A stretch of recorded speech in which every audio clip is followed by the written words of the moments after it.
कैसे हैं आप सब। नागपुर एकेडमी ऑफ स्कॉलर्स में आप सभी का स्वागत है। इसके पहले के लेक्चर में बेटा हम लोग बात कर रहे थे मॉडर्न पीरियोडिक टेबल के बारे में, जो है आपका यूनिट नंबर 2। ओके, इससे पहले इस यूनिट पर मैंने 5 पार्ट बन चुके हैं। आप सब आई होप आप लोगों ने वो पूरे पार्ट्स देखे होंगे। ठीक है, और ये जो पार्ट है बेटा इस यूनिट का ये आखिरी पार्ट होने वाला है, part number 6 modern periodic table का। और इस पार्ट में हम दो इम्पोर्टेंट टॉपिक को कवर करेंगे। पहले इंपॉर्टेंट टॉपिक का नाम है एटॉमिक साइज, इसको और क्या बोलते हैं आप, एटॉमिक रेडियस भी बोलते हैं आप इसको। ओके, और दूसरा इंपॉर्टेंट टॉपिक है इलेक्ट्रोपॉजिटिविटी और इलेक्ट्रोनिगेटिविटी। अंडरस्टैंड?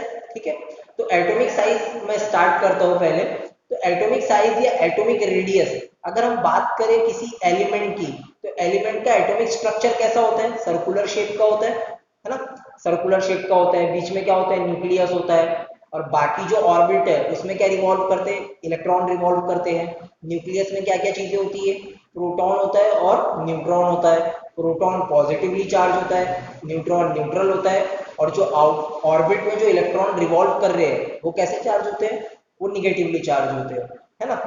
या आप लोगों को ये चीजें पता है। अब अगर मैं बात करूं एटॉमिक रेडियस की या एटॉमिक साइज की, तो बेटा देखिए यहाँ पर मैंने सोडियम का एटॉमिक स्ट्रक्चर ड्रॉ किया है। मैंने एग्जाम्पल के तौर पे सोडियम का किया है, आप किसी का भी एटॉमिक स्ट्रक्चर ड्रॉ करते हैं, और मुझे पता है कि आप लोगों का एटॉमिक स्ट्रक्चर ड्रॉ करना जम गया होगा। अगर नहीं जमा है तो प्लीज मुझे कमेंट बॉक्स में आप लिखकर बता दीजिएगा, तो मैं आपको एटॉमिक स्ट्रक्चर किस तरीके से ड्रॉ करना है उसके ऊपर एक सेपरेट वीडियो बना दूंगा। ठीक है, तो ये सोडियम का एटॉमिक स्ट्रक्चर मैंने ड्रॉ किया है। सोडियम का एटॉमिक नंबर कितना है बेटा, 11। तो 11 को हमने ब्रेक किया, कैसे ब्रेक करते हैं हम, फर्स्ट शेल में 2 इलेक्ट्रॉन, दूसरे शेल में मैक्सिमम कितने, 8 इलेक्ट्रॉन, और तीसरे शेल में कितने इलेक्ट्रॉन, 1 इलेक्ट्रॉन। तो देखिए 2, 8 और 1 हो गए 11। ठीक है, तो इस तरीके से मैंने इसका एटॉमिक स्ट्रक्चर ड्रॉ किया। अब एटॉमिक रेडियस होता क्या है, एटॉमिक रेडियस यहाँ पर मैंने देखिए डेफिनेशन लिखा है, atomic radius is the distance between the nucleus of the atom and its outer most shell. मतलब कि किसी एलिमेंट के न्यूक्लियस का उसके आउटर मोस्ट शेल के बीच की दूरी के बीच में जितनी दूरी है वो कहलाती है एटॉमिक रेडियस। जैसे हम सर्कल देख लीजिए, एक हम कोई नॉर्मल सर्कल ड्रॉ करते हैं, तो इसकी रेडियस ये सेंटर रहता है इसमें एक सर्कल में, है ना। तो इसकी रेडियस हम किसको बोलेंगे, सेंटर से लेकर यहाँ तक की दूरी, पेरीफेरी तक की दूरी, ये कहलाती है इसकी रेडियस। उसी वही कंसेप्ट यहाँ पर फिट करना है आपको कि भैया न्यूक्लियस से लेकर यहाँ पर सेंटर पे कौन है, न्यूक्लियस, और बाहर में पेरीफेरी पे आउटर मोस्ट शेल की ही बात करेंगे हम। सेंटर न्यूक्लियस से लेकर आउटर मोस्ट शेल के बीच में जितनी दूरी है वो कहलाएंगे आपकी एटॉमिक रेडियस, है ना। समझ में आ रही है बात, आपको आउटर मोस्ट शेल तक की ही दूरी लेना है, यहाँ पर नहीं ले सकते आप, क्योंकि यहाँ पर 3 शेल बने हैं, ये पहला शेल, दूसरा शेल, तीसरा शेल।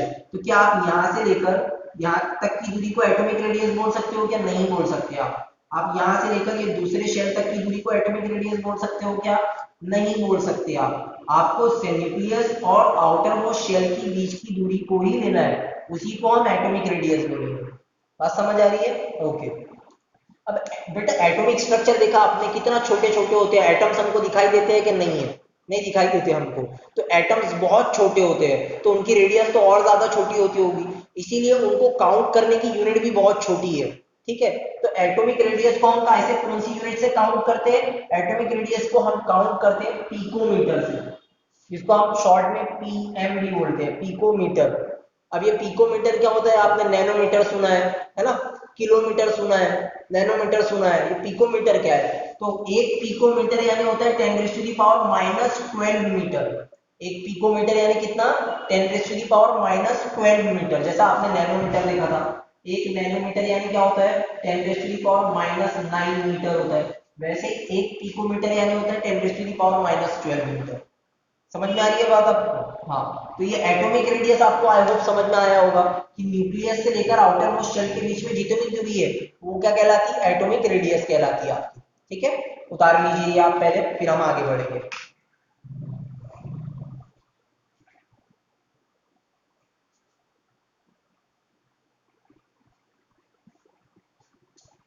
बेटा मॉडर्न पीरियोडिक टेबल में एटॉमिक रेडियस की मैं आपको एक ये खासियत बता दूं कि अगर हम मॉडर्न पीरियोडिक टेबल में ऊपर से नीचे की तरफ आ रहे हैं, अपवर्ड से डाउनवर्ड की तरफ जा रहे हैं, तो हमारा क्या बढ़ रहा है, पीरियड बढ़ रहे हैं, first period, second period, third period. और जब पीरियड बढ़ता है है ना।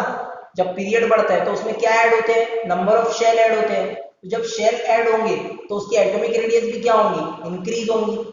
बात समझ में आ रही है आपको। अगर आप अपने मॉडर्न पीरियोडिक टेबल के टेबल में ऊपर से नीचे की तरफ आओगे, ऊपर से नीचे की तरफ आओगे, तो आपकी एटॉमिक रेडियस क्या होने वाली है, इंक्रीज होने वाली है। आपकी एटॉमिक रेडियस क्या होने वाली है, इंक्रीज होने वाली है, ठीक है। और लेफ्ट से राइट की तरफ अगर जाओगे, आप लेफ्ट से राइट की तरफ अगर जाओगे तो एटॉमिक रेडियस क्या होंगे, डिक्रीज होंगी। ऊपर से नीचे की तरफ आ रहे हो, एटॉमिक रेडियस इंक्रीज होंगी। लेफ्ट से राइट की तरफ जा रहे हो, एटॉमिक रेडियस डिक्रीज होंगी। अब ये कैसे होगा, ये मैं आपको आगे समझाऊंगा, ठीक है। आप पहले ये उतार लीजिए। चलिए, हो गया होगा शायद आप लोगों को उतार के।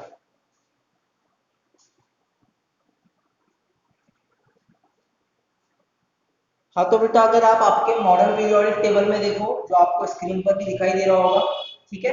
मॉडर्न पीरियोडिक टेबल में हम जैसे जैसे अपवर्ड से डाउनवर्ड डायरेक्शन में जाएंगे, ऊपर से नीचे की तरफ जाएंगे, तो एटॉमिक रेडियस क्या होंगी, इंक्रीज होंगी।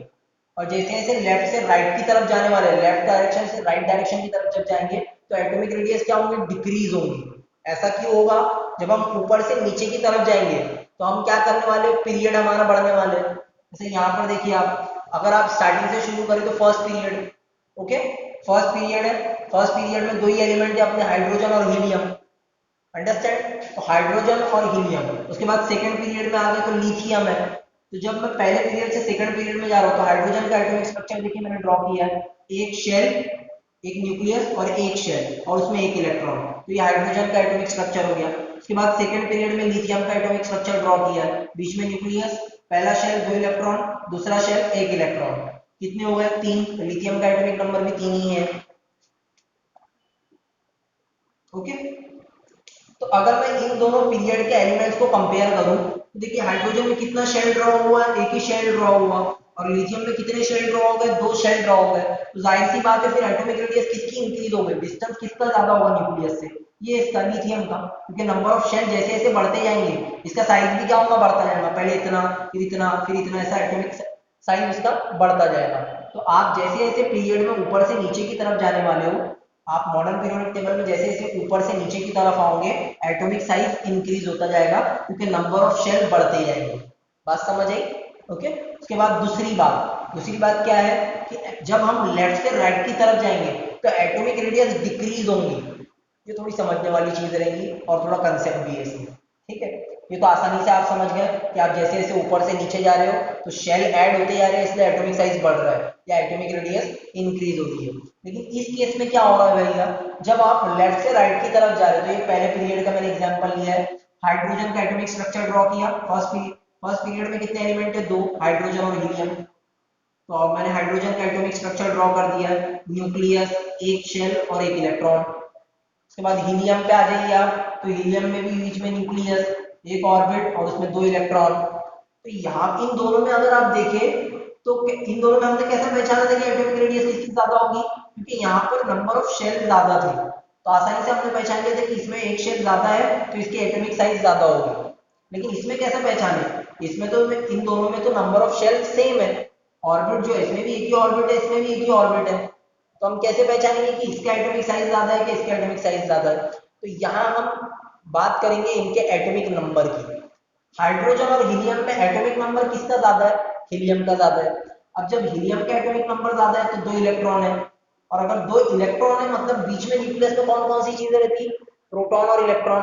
तो इलेक्ट्रॉन तो प्रोटॉन और न्यूट्रॉन, सॉरी, तो न्यूट्रॉन तो न्यूट्रल होते हैं, न्यूक्लियस में जो न्यूट्रॉन रहेंगे वो तो न्यूट्रल है। बचे क्या, प्रोटॉन। प्रोटॉन कैसे है, पॉजिटिवली चार्ज है। तो न्यूक्लियस में कितने प्रोटॉन है, दो प्रोटॉन है। जितने इलेक्ट्रॉन रहते हैं उतने प्रोटॉन रहते हैं, ठीक है ना। तो यहाँ दो इलेक्ट्रॉन है मतलब न्यूक्लियस में कितने प्रोटॉन, दो प्रोटॉन रहेंगे। और यहाँ पर कितने प्रोटॉन रहेगा, यहाँ एक ही प्रोटॉन रहेगा। यहाँ पर एक प्रोटॉन रहेगा और यहाँ पर आपके दो प्रोटॉन रहेंगे। तो मुझे बताइए, इलेक्ट्रॉन निगेटिवली चार्ज है, प्रोटॉन पॉजिटिवली चार्ज है, तो दोनों के बीच में अट्रैक्शन ज्यादा होगा। तो ज्यादा अट्रैक्शन कौन प्रोवाइड करेगा, एक प्रोटॉन की दो प्रोटॉन, दो प्रोटॉन। जैसे जैसे प्रोटॉन बढ़ते जाएंगे उतना ज्यादा फोर्स ऑफ अट्रैक्शन होता जाएगा। तो ये फोर्स ऑफ अट्रैक्शन होने की वजह से ये जो शेल है ये थोड़ा सा सिकुड़ जाएगा। ये क्या होगा, सिकुड़ेगा। जितना ज्यादा प्रोटॉन बढ़ता जाएगा बीच का पावर, ये जो शेल है सिकुड़ता जाएगा धीरे धीरे, और सिकुड़ने से क्या होगा, उसका साइज छोटा होता जाएगा। बात समझ आई? ठीक है, क्योंकि प्रोटॉन बढ़ रहे हैं तो वो अट्रैक्ट करेंगे आउटर मोस्ट शेल के इलेक्ट्रॉन को, और वो श्रिंक हो जाएगा। आपका जो आउटर मोस्ट शेल है वो क्या होगा, सिकुड़ेगा, श्रिंक हो जाएगा, जिसकी वजह से उसका एटॉमिक साइज क्या होने वाला है, डिक्रीज होने वाला है। तो यहाँ पर देखिए, अगर आप हाइड्रोजन और हीलियम की बात करें तो एटॉमिक साइज किसका ज्यादा बड़ा होगा, फिर हाइड्रोजन का, और उससे कम किसका होगा, हीलियम का। मतलब आप मॉडर्न पीरियोडिक टेबल में जब लेफ्ट से राइट की तरफ जाओगे तो एटॉमिक साइज या एटॉमिक रेडियस क्या होंगे, डिक्रीज होंगे। ओके, जैसे जैसे आगे बढ़ते जाओगे एटॉमिक रेडियस डिक्रीज होती जाएगी। उसी प्रकार से आप लिथियम और बेरिलियम को देखिए, तो लिथियम में भी 2 शेल ड्रॉ हो रहे हैं और बेरिलियम में भी 2 शेल ड्रॉ हो रहे हैं। इसका एटॉमिक नंबर 3 है और इसका एटॉमिक नंबर है 4। तो बीच में न्यूक्लियस में यहाँ कितने प्रोटॉन रहेंगे, 3 प्रोटॉन, और यहाँ पर कितने प्रोटॉन रहेंगे, 4 प्रोटॉन। ज्यादा अट्रैक्शन कौन प्रोवाइड करेगा, 4 प्रोटॉन, इसीलिए शेल क्या हो गया, सिकुड़ गया, श्रिंक हो गया। देखिए इन दोनों के साइज को अगर आप देख पा रहे हो तो इसका साइज देखिए श्रिंक हो गया और इसका साइज थोड़ा बड़ा है। तो इन दोनों में से एटॉमिक रेडियस किसकी ज्यादा होगी, लिथियम की, और कम किसकी होगी, बेरिलियम की।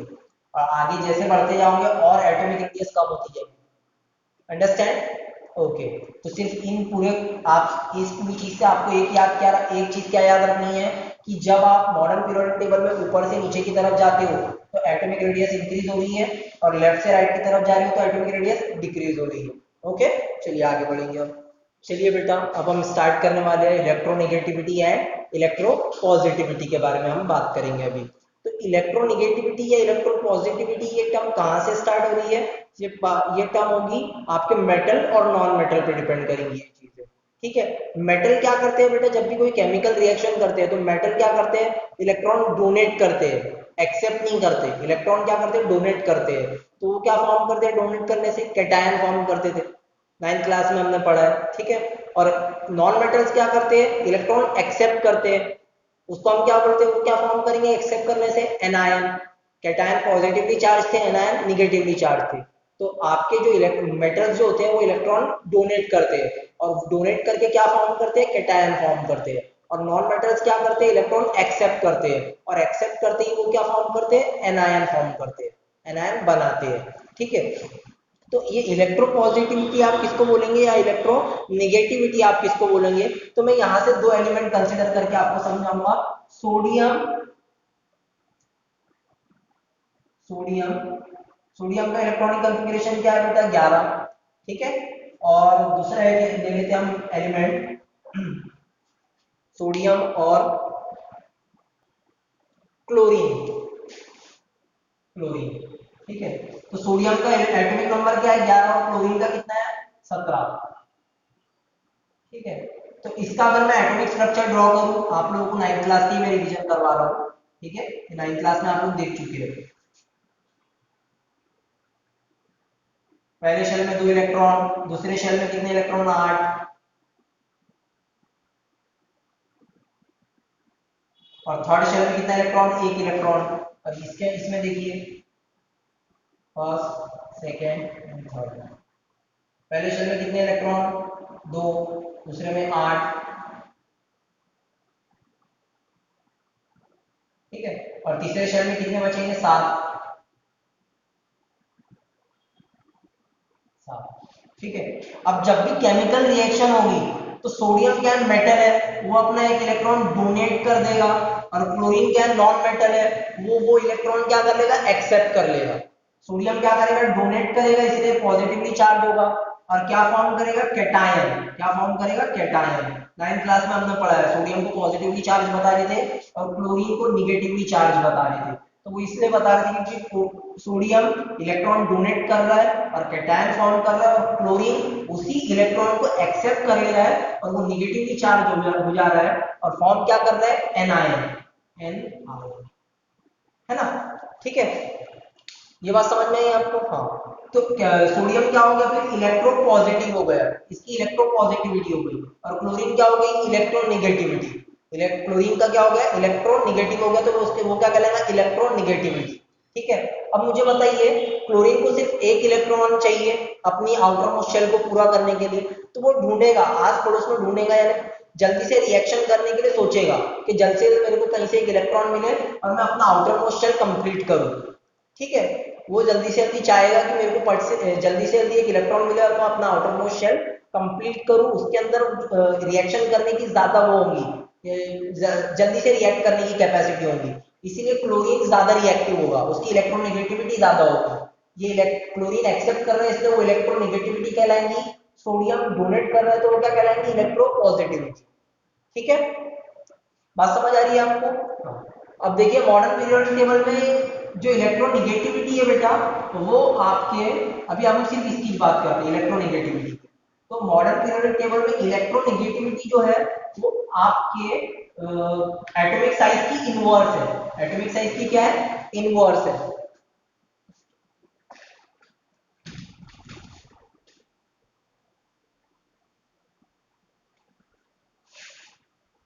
मॉडर्न पीरियोडिक टेबल में आपकी इलेक्ट्रोनेगेटिविटी जो है वो एटॉमिक साइज की क्या है, इनवर्स है। अब मैं ऐसा क्यों बोल रहा हूं, तो अभी इसके पहले हमने क्या देखा, मॉडर्न पीरियोडिक टेबल में जब हम ऊपर से नीचे की तरफ आ रहे हैं, ऊपर से नीचे की तरफ आ रहे हैं तो एटॉमिक साइज क्या हो रहा था, इंक्रीज हो रहा था, और लेफ्ट से राइट की तरफ जा रहे हैं तो एटॉमिक साइज क्या हो रहा था, डिक्रीज हो रहा था। लेकिन इलेक्ट्रोनेगेटिविटी के केस में क्या होगा, जब आप ऊपर से नीचे की तरफ आओगे तो इलेक्ट्रोनेगेटिविटी डिक्रीज होगी, ऊपर से नीचे जाने पर इलेक्ट्रोनेगेटिविटी क्या होगी, डिक्रीज होगी।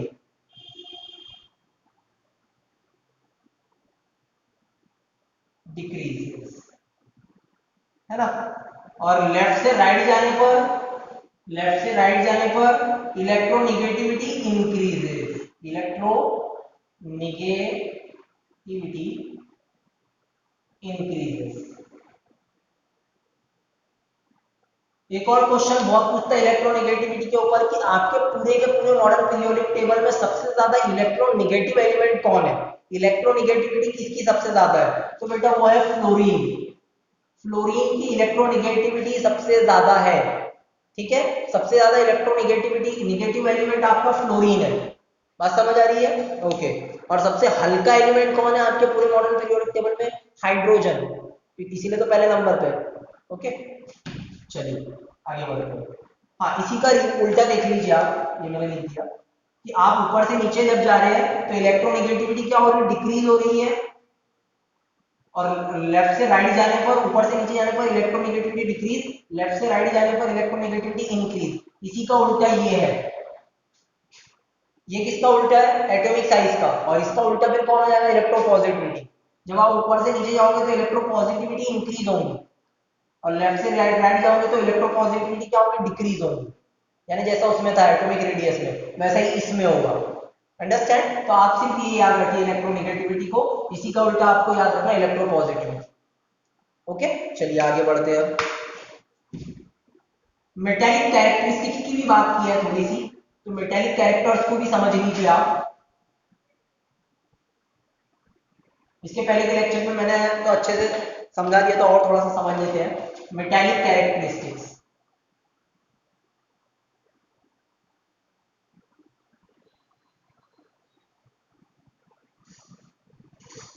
मेटेलिक कैरेक्टरिस्टिक्स बेटा मॉडर्न पीरियोडिक टेबल में इसके पहले के लेक्चर में हमने देखा, इसके पहले के पार्ट में, कि जिगजैग लाइन शो की गई है। जिगजैग लाइन के लेफ्ट साइड में जितने भी एलिमेंट है सॉरी, वो सारे के सारे क्या है, मेटल है, और राइट साइड में जितने भी जा रहे हैं वो क्या है, नॉन मेटल। और एग्जैक्ट जिगजैग लाइन पे जो लाई कर रहे हैं, एग्जैक्ट जिगजैग लाइन पे जो लाई कर रहे हैं वो क्या है, मेटलॉइड्स है सारे के सारे। ठीक है, यानी कि जो मेटल और नॉन मेटल दोनों की प्रॉपर्टीज शो कर रहे हैं आपको। तो मेटेलिक कैरेक्टर्स मतलब क्या हो रहा है, अगर हम देखें मेटेलिक कैरेक्टर, जब आप ऊपर से नीचे की तरफ जा रहे हो, इसमें इसको भी इसी तरीके से याद रखना है आपको, सिर्फ एक ही लाइन इसमें, कि जब आप मॉडर्न पीरियोडिक टेबल में ऊपर से नीचे की तरफ जाओगे तो मेटेलिक कैरेक्टरिस्टिक्स क्या होंगी, इंक्रीज होंगी। और लेफ्ट से राइट की तरफ जाओगे तो जैसे आप लेफ्ट से राइट की तरफ जा रहे हैं, मेटल कम हो रहे और नॉन मेटल बढ़ रहे थे, नॉन मेटल राइट तरफ ही मिल रहे थे। हाँ, तो जब आप लेफ्ट से राइट की तरफ जाओगे तो मेटेलिक कैरेक्टरिस्टिक्स क्या होंगी, डिक्रीज होंगी। सेम एटॉमिक साइज का कंसेप्ट याद रखना, एटॉमिक साइज भी इंक्रीज हो रहा है ऊपर से नीचे जाने पर, मेटेलिक कैरेक्टरिस्टिक्स भी इंक्रीज होंगी।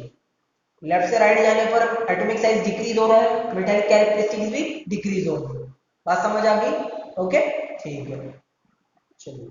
अब मैं, तो यहाँ पर आपका यूनिट खत्म हुआ बेटा मॉडर्न पीरियोडिक टेबल का। ठीक है, अब मैं आपको कुछ इंपॉर्टेंट पॉइंट्स बता देता हूँ। ठीक है, जो एग्जाम में पूछे जाते हैं इसके ऊपर क्वेश्चन 1 मार्क्स के लिए। तो मैं आपको इंपॉर्टेंट पॉइंट्स बता देता हूँ मॉडर्न पीरियोडिक टेबल के, याद रखिएगा आप उसको।